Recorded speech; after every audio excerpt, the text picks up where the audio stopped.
मशाल थाम लीजिए, सत्य पथ के राहियों मशाल थाम लीजिए, हिम्मत ना हारिए, विजय का नाम लीजिए।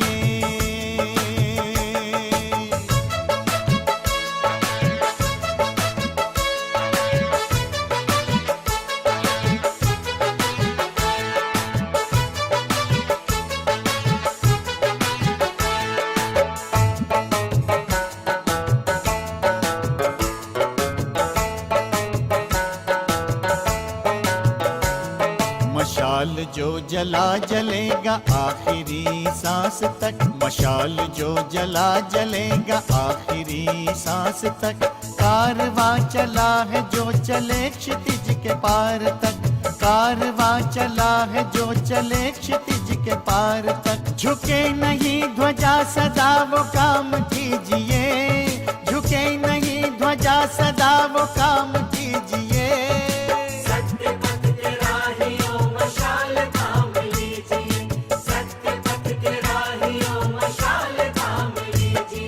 हिम्मत ना हारिए, विजय का नाम लीजिए।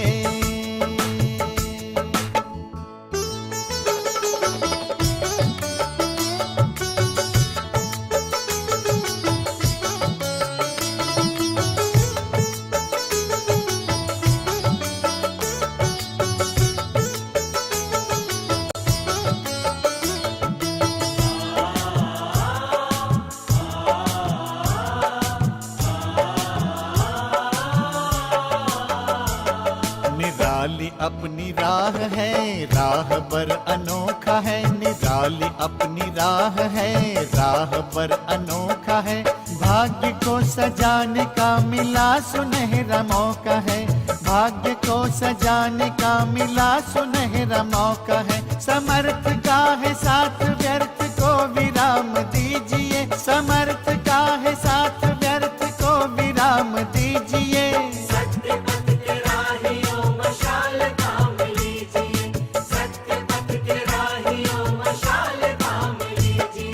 हिम्मत ना हारिए, विजय का नाम लीजिए।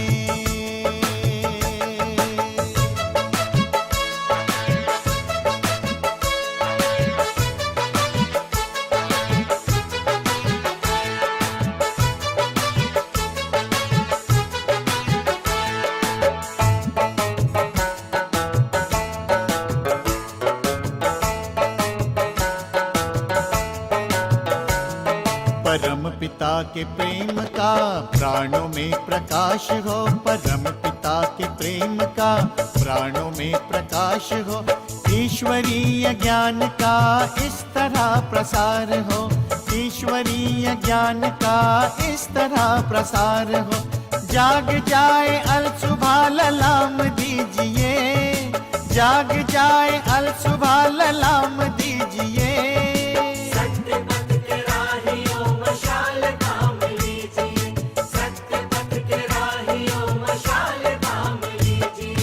हिम्मत ना हारिए, विजय का नाम लीजिए।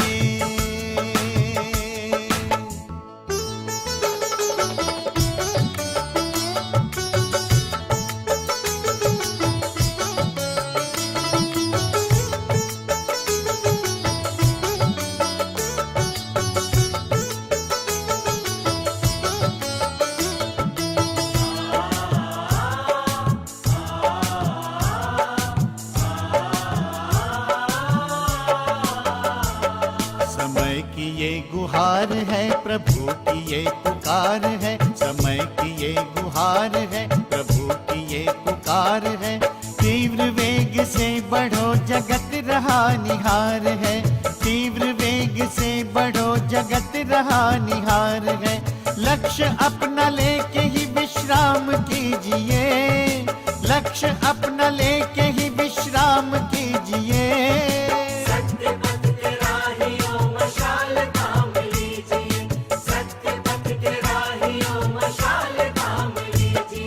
हिम्मत ना हारिए, विजय का नाम लीजिए। हिम्मत ना हारिए, विजय का नाम लीजिए। सत्य पथ के राहियों मशाल थाम लीजिए, मशाल थाम लीजिए, सत्य पथ के राहियों मशाल थाम लीजिए, सत्य पथ के राहियों मशाल थाम लीजिए, सत्य पथ के राहियों मशाल थाम लीजिए। किसी के साथ आप एक्सपेरिमेंट करके देखना। आप एक हफ्ते से उनके बारे में सोच रहे हो, ये ऐसा क्यों करता है, ऐसा क्यों, बोल कुछ नहीं रहे, सिर्फ सोच रहे हैं उनके बारे में, ये ऐसा क्यों करता है, ऐसा क्यों करता है, ऐसा क्यों करता है, ऐसा क्यों करता है, ऐसे नहीं करना चाहिए। एक हफ्ता उसके लिए सोचो, फिर बोलो आज तो मैं फाइनली बोल ही देती हूँ उसको जाके, और मैं बहुत अच्छे से बोलूँगी, प्यार से, रिस्पेक्ट से। तो हम बड़े प्यार से अपने आप को तैयार करके एक लाइन में उसको बड़े प्यार से बोलते हैं, आपको ऐसा नहीं, आपको ऐसा करना चाहिए। लेकिन जैसे ही हम उसको वो लाइन बोलते हैं, वहाँ से बहुत सारी लाइनें आ जाती हैं। आती है नहीं आती है? आती है ना। फिर हम उनको कहते हैं, मैंने आपको एक लाइन बोली, इतने प्यार से बोली, आपने रिटर्न में इतना कुछ सुना दिया मेरे को। वो जो रिटर्न में हमें सुना रहे होते हैं, वो उस एक लाइन के लिए नहीं सुना रहे होते, वो एक हफ्ते से जो हम उनको लाइनें मन में भेज रहे होते हैं, उसका रिटर्न वो हमें सुना रहे होते हैं, क्योंकि हमारी मन की सारी लाइनें उन तक पहुंच रही होती हैं। तो जब हम ज़्यादा सोचते हैं, हमारे रिश्ते स्ट्रॉन्ग नहीं रहते, क्योंकि हमारी सारी डिस्टर्ब्ड एनर्जी दूसरों तक पहुंच रही है। हमें लगता था कि रिश्ते मतलब हम जो बोलते हैं, रिश्ते मतलब हम जो करते हैं। रिश्ते बोल और व्यवहार पर नहीं, रिश्ते हमारी सोच पर डिपेंडेंट है। हम दूसरे के लिए क्या सोचते हैं। अगर कोई आपका कहना नहीं मान रहे हैं बच्चे, आप उनको कुछ कह रहे हैं उनके अच्छे के लिए, वो फिर भी नहीं मान रहे, एक एक्सपेरिमेंट करके देखना। रेडी एक्सपेरिमेंट करने के लिए? रेडी एक्सपेरिमेंट करने के लिए? ओके। एक एक्सपेरिमेंट, जब आप उनको बोलेंगे तो उस गलती के बारे में कुछ नहीं बोलो, आप उनको उनकी विशेषताएं सुनाओ। रोज उनकी विशेषता सुनाओ, विशेषता सोचो, विशेषता सुनाओ। हमारी विशेषता सोचने से और सुनाने से सामने वाले की शक्ति क्या होती जाएगी? क्या होती जाएगी? शक्ति बढ़ेगी। हमें शिक्षा देनी है ना, लेकिन शिक्षा धारण करने के लिए सामने वाले के पास पहले क्या होना चाहिए? शक्ति होनी चाहिए। तो रोज उसकी विशेषताएं उसको सुनाओ। आप कितना अच्छा पूरे घर का ध्यान रखते हो, आप कितने अच्छे से अपनी चीज़ें जगह पर रखते हो, आप इतने सिंसियर हो। हर रोज एक बात तो उसको अच्छे से सुना दो, और जो शिक्षा देनी है वो आप थोड़े दिन के लिए बोलो नहीं, लेकिन रोज सुबह उठकर जब आप मेडिटेशन में बैठो या प्रेयर करने बैठो, आपको जो उसको शिक्षा देनी है वो आप मन से उस तक भेजो, मुख से नहीं बोलो, क्योंकि मुख से बोलने में वहाँ से उल्टा रिएक्शन आ रहा है। रिएक्शन आने से रिश्ते और बिगड़ते जा रहे हैं। सामने वाला सुनने के लिए अब रेडी नहीं है। सामने वाला कहता है बस रोज रोज मुझे ये टॉपिक सुनना नहीं। बोलते हैं कि नहीं बोलते? रोज रोज वही टॉपिक। उससे क्या होता है, वो रिश्ते हमसे दूर होने लगते हैं, क्योंकि हम वही टॉपिक रोज बोलते हैं उनको। पावर ऑफ द माइंड, परमात्मा इसको कहते हैं सकाश। यहाँ से बोलो, यहाँ से परमात्मा को कनेक्ट कर उनको एक अच्छी सी थॉट भेजो कि आप एक बहुत बहुत प्यारी आत्मा हो, आपके अंदर इतनी सारी विशेषताएं हैं। मुझे ऐसा लगता है आपके लिए ये वाली बात करना आपके लिए यूज़फुल है। ये यहाँ से भेजो, रोज़ भेजो, और बोलो नहीं सारा दिन। रिश्ता स्ट्रॉन्ग होता जाएगा, सामने वाले की शक्ति क्या होती जाएगी? बढ़ती जाएगी। और जब सामने वाले की शक्ति बढ़ती जाएगी और आप रोज़ वो बीज डालते जाएंगे थॉट्स में, धीरे धीरे धीरे सामने वाले के अंदर वो बात को धारण करने की और फिर उस शिक्षा को अपने जीवन में इम्प्लीमेंट करने की ताकत आ जाएगी। और ये करते करते सबसे पहले किसका माइंड शांत हो जाएगा? किसका माइंड शांत होने लगेगा? कभी कभी कुछ बातें होती हैं जिस पे रोज हो रहा है, सिंपल बात, बच्चे पढ़ते नहीं, अभी एक मंत्र जैसा बन जाता है घर के अंदर, रोज उच्चारण होता है, बच्चे पढ़ते नहीं, बच्चे पढ़ते नहीं, बच्चे पढ़ते नहीं। जो आता है उसको भी सुनाते, मेरे बच्चे पढ़ते नहीं, मेरे बच्चे पढ़ते नहीं। फिर वो भी बोलते हैं आपके बच्चे पढ़ते नहीं, आपके बच्चे पढ़ते नहीं। इतना ज़्यादा उच्चारण होती है वो लाइन, इतनी उच्चारण होती है, घर के अंदर एनर्जी क्रिएट हो जाती है बहुत हैवी। ये पढ़ते नहीं, ये पढ़ते नहीं, पढ़ते नहीं। अब ये ऐसा परफ्यूम क्रिएट करके उस बच्चे को बोलो अभी पढ़ो, जाओ अपने कमरे में और पढ़ो। और एयर फ्रेशनर उस कमरे में कौन सा डाला हुआ है? कौन सा डाला है? बच्चे पढ़ते नहीं। वो सारी वाइब्रेशन उनके मन की स्थिति पर आती है, वो बैठते हैं पढ़ने के लिए, 5 मिनट कोशिश करते हैं, सारी एनर्जी उनको मिलती है। बच्चे पढ़ते नहीं, पढ़ते नहीं, पढ़ते नहीं। किताब बंद करते हैं, कहते हैं मेरा पढ़ने का मन नहीं, मैं जा रहा हूँ, फिनिश्ड। अब इसका ऑपोजिट एयर फ्रेशनर डालो कमरे के अंदर। जाते हैं ना इसे डालने के लिए, क्या डालेंगे कमरे में उनके? बताइए क्या डालेंगे उनके कमरे में? एयर फ्रेशनर कौन सा डालेंगे? साफ करो, शुद्ध करो उस हवा को। उन्होंने बैठ के पढ़ना है वहाँ पर। आप चाहते हैं कि वो एकाग्र होकर, एक रस होकर प्यार से पढ़ें। कौन सी सोच डालेंगे उस कमरे के अंदर? अब आपने बताना है कौन सी डालेंगे उस कमरे में, ताकि वो वाइब्रेशन उनके मन की स्थिति पर असर करे और वो करना शुरू कर दे।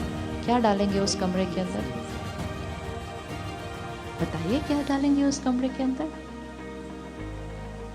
ये याद रखना है, ये सिंपल साइंस है।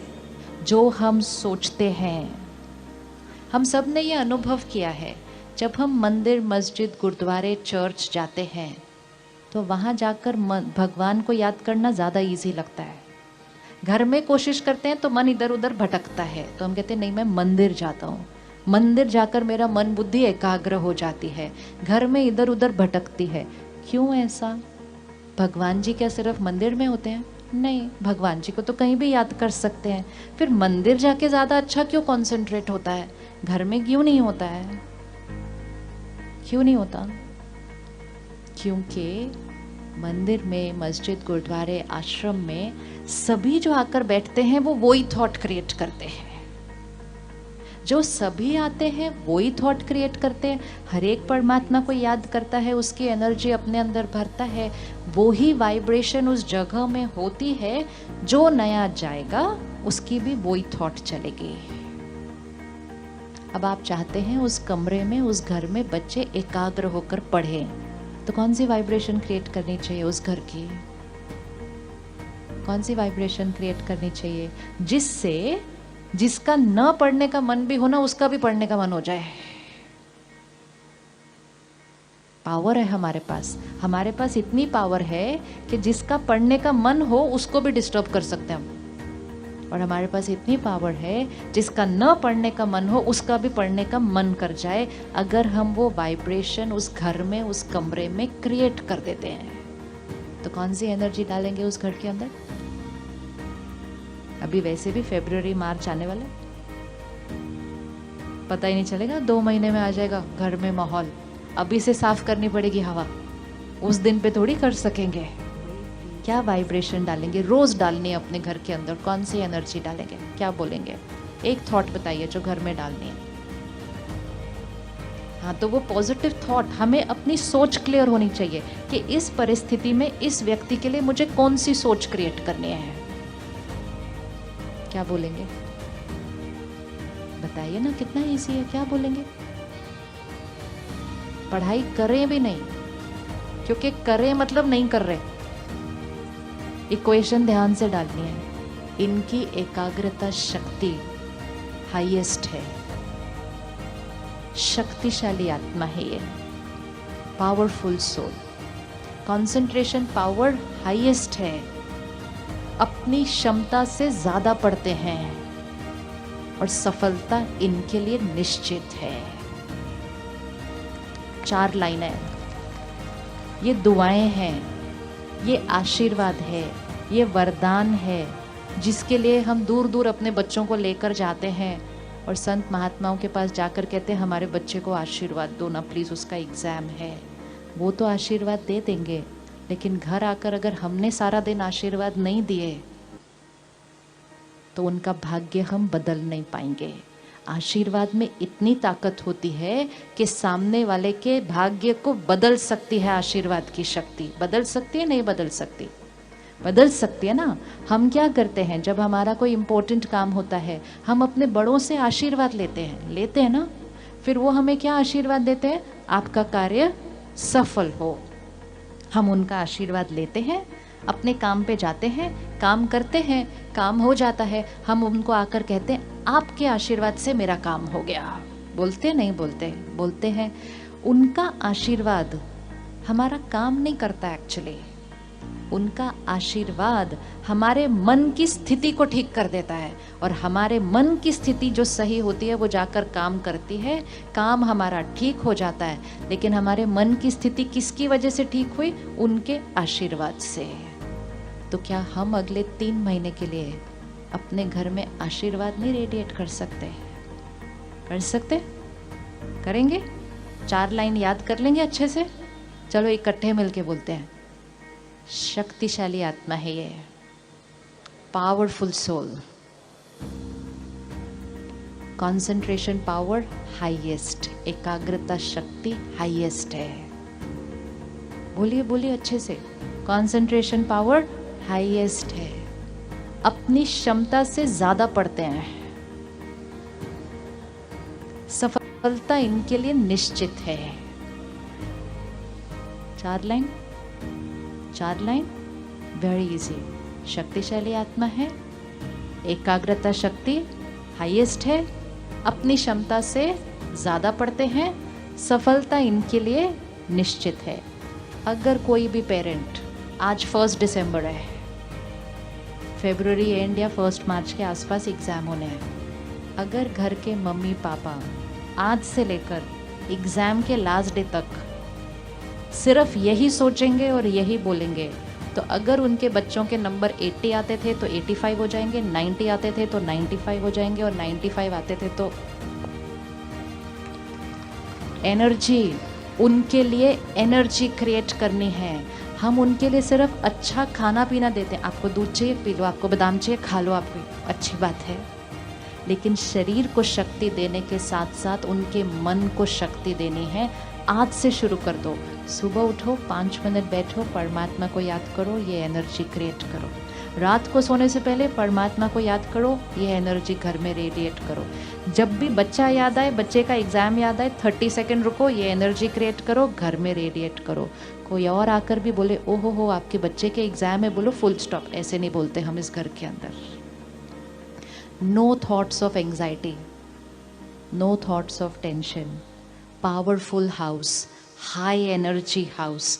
वो हाई एनर्जी के घर में जो बच्चा पढ़ेगा तो उसका मन क्या हो जाएगा? मन क्या हो जाएगा? एकाग्र हो जाएगा, एकरस हो जाएगा। उसका पढ़ने का मन करेगा, उसकी क्षमता बढ़ती जाएगी। अब ये करते हुए सिर्फ वो पढ़ाई में अच्छा नहीं हो जाएगा, सिर्फ उसके मार्क्स ज़्यादा नहीं आएंगे, उसकी आत्मिक शक्ति बढ़ जाएगी। आज कई बच्चे एग्ज़ाम के टाइम पे डर जाते हैं, कई बच्चों को एंग्जाइटी हो रही है। हमने उनको बेस्ट स्कूल में भेजा, बेस्ट कोचिंग क्लासेस में भेजा, बेस्ट डाइट दी। अब हमें उनको बेस्ट एनर्जी देनी है। हमें अपने घर को हाई एनर्जी हाउसेस बनाना है। बनाने के लिए रेडी है ना आप? हाई एनर्जी हाउस बनाना है अपने घर को, ताकि हमारे घर में जो रह रहा है उसके मन की शक्ति क्लीन, पुरानी बातें डिलीट, एकाग्रता शक्ति हाईएस्ट। 1 दिसंबर से लेकर एग्ज़ाम के एंड तक हमारे घर में कोई आर्ग्यूमेंट नहीं होगी। रेडी? रेडी? कर सकते हैं हम? 2.5 महीने हमारे घर में कोई आर्ग्यूमेंट नहीं होगी। कौन कौन कर सकता है अपने बच्चों के एग्ज़ाम के लिए ये चीज़? वो पढ़ रहे हैं, हम दूसरा काम कर लेंगे उनके लिए। हो सकता है 2.5 महीने कोई आर्ग्यूमेंट नहीं होगी। यस? तो अगर कोई बात आए और करने का मन करे तो बोलेंगे मार्च में बात करते हैं, अभी नहीं। अपने जीवन में नियम रखने पड़ते हैं, मर्यादाएं रखनी पड़ती हैं, एक लक्ष्य देना है, इसके लिए हम करेंगे और ये करते करते हमारे संस्कार बदल जाएंगे। और नहीं ध्यान रखो तो बच्चे को बोल देते हैं जाके पढ़ो और खुद दूसरे कमरे में लड़ो, तो घर दूषित हो रहा है। दूषित घर में किसी की पढ़ाई नहीं हो सकती। उनको कहते हैं पढ़ो, खुद अंदर हिल रहे हैं, टेंशन में, एंजाइटी में अपने काम कारोबार के लिए। घर दूषित हो रहा है। दूषित घर में पढ़ाई नहीं हो पाती है। आजकल के बच्चे कहते हैं कॉन्सेंट्रेट नहीं हो रहा। कॉन्सेंट्रेट क्यों नहीं हो रहा? क्योंकि घर की एनर्जी डिस्टर्ब्ड है। हम उनको कहते हैं कॉन्सेंट्रेट करो, वो कहते कॉन्सेंट्रेट नहीं होता। हम कहते कॉन्सेंट्रेट करो, कहते होता नहीं। कॉन्सेंट्रेट बोलकर नहीं होता, कॉन्सेंट्रेट वाला एनवायरनमेंट क्रिएट करना पड़ता है। और जब हम करेंगे तो सबसे पहले हमें ये पता चलेगा कि हमारे पास कितनी क्षमता थी जो हम सारा दिन बिना बात के वेस्ट करते जा रहे थे। Tip tip tip, energy has to be saved. अब जब हम ये 4 थॉट्स क्रिएट कर रहे हैं, हम क्या कर रहे हैं? वो ही परिस्थिति के लिए हम अपनी सोच को बदल रहे हैं। वो परिस्थिति जिसके लिए हर पेरेंट कहता है कि एग्ज़ाम होगा तो टेंशन तो, हम क्या कहते हैं नॉर्मली, एग्ज़ाम होगा तो टेंशन तो, क्या लाइन है, टेंशन तो होनी है। इनफैक्ट बच्चे को नहीं होती, बच्चे को अगर टेंशन नहीं होती तो उसको हम बोलते हैं ऐसे कैसे टेंशन नहीं है, तुमको टेंशन नहीं है, कल तुम्हारा एग्जाम है। मतलब टेंशन होनी चाहिए। We teach them how to get stressed, we teach them how to get scared. उसको आता नहीं है डरना, उसको आता नहीं है एंजाइटी, हम सिखाते हैं। अब इसी तरह हम उसको सिखाएंगे स्टेबल रहना, हम उसको सिखाएंगे पावरफुल रहना। वो ही परिस्थिति जिसमें हम पहले नेगेटिव सोच रहे थे, अब वो ही परिस्थिति में हमने कैसा सोचना शुरू कर दिया? 4 थॉट्स है जो उसी परिस्थिति में हमारी सोच क्या हो गई? चेंज हो गई। हमारी सोच का उस परिस्थिति पर असर पड़ने लगेगा। सोच बदलेगी, सेहत बदलेगी, घर की एनर्जी बदलेगी, परिस्थिति चेंज हो जाएगी। एग्ज़ाम आएंगे, एग्ज़ाम चले जाएंगे, घर की शक्ति बढ़ी रहेगी, बच्चे की क्षमता बढ़ जाएगी, सफलता निश्चित हो जाएगी। ये पावर यहाँ पर है, ये पावर यहाँ पर है। लेकिन अगर ध्यान नहीं रखा, सबने मिलकर वही नेगेटिव थॉट्स क्रिएट किए, तो बच्चे की क्षमता अगर 80 थी तो 78 हो जाएगी, क्योंकि एनर्जी घटी हुई है। अब इस इक्वेशन को हमें जीवन की हर परिस्थिति में डालना है, फॉर एवरी सिचुएशन।